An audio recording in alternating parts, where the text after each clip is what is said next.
ಇಲ್ಲಿ ಲೂಕನ ಬರೆದ ಸುವಾರ್ತೆ 10ನೇ ಅಧ್ಯಾಯ 5ನೇ ವಚನ 6ನೇ ವಚನದಲ್ಲಿ ದೇವರು ಹೇಳ್ತಾನ, ಆ ಮನೆ ಒಳಗಡೆ ಯಾರಾದ್ರೂ ಒಬ್ಬರು ಆಶೀರ್ವಾದ ಉಳ್ಳಂತವರಿದ್ರೆ, ದೇವ್ರ ಜೊತೆ ಸರಿಯಾಗಿ ನಡೆದುಕೊಳ್ಳುವಂತವರಿದ್ರೆ ಆ ಮನೆ ಹೋಗಿ ನೀ ಆಶೀರ್ವಾದ ಮಾಡು.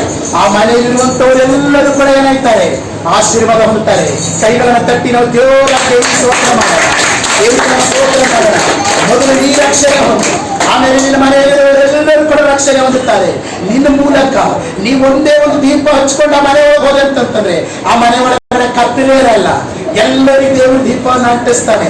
ಅಲ್ಲಿ ಎಲ್ಲರೂ ಕೂಡ ಬೆಳಕಾಗ್ತಾರೆ, ಎಲ್ಲರೂ ಕ್ಯಾಂಡಲ್ ಆಗಿ ಉಳಿತಾರೆ. ಪ್ರೀತಿಯ ದೇವರ ಮಕ್ಕಳೇ, ದೇವರ ವಾಕ್ಯದಲ್ಲಿ ನಾವು ನೋಡ್ತಾ ಇದ್ದೇವೆ. ಇವತ್ತು ನಾವು ಚಿಂತೆ ಮಾಡ್ತೇವೆ. ಇನ್ನೊಂದು ವಾಕ್ಯ ನಾವು ಓದೋಣ. ಧರ್ಮೋಪದೇಶ ಕಾಂಡ ನಾನು ಓದಿಸ್ತಾ ಇದ್ದೀನಿ, ಮುಗಿಸ್ಲಕ್ಕ ಟ್ರೈ ಮಾಡ್ತಾ ಇದ್ದೀನಿ, ಬೇಗ ಮುಗಿಸ್ತೀನಿ. ಇನ್ನೊಂದು 2 ವಚನ ಇದ್ದಾವ. ಧರ್ಮೋಪದೇಶ ಕಾಂಡ 30ನೇ ಅಧ್ಯಾಯ 19ನೇ ವಚನ. ಓದೋರು ಬೇಗ ಓದಬೇಕು. ಧರ್ಮೋಪದೇಶ ಕಾಂಡ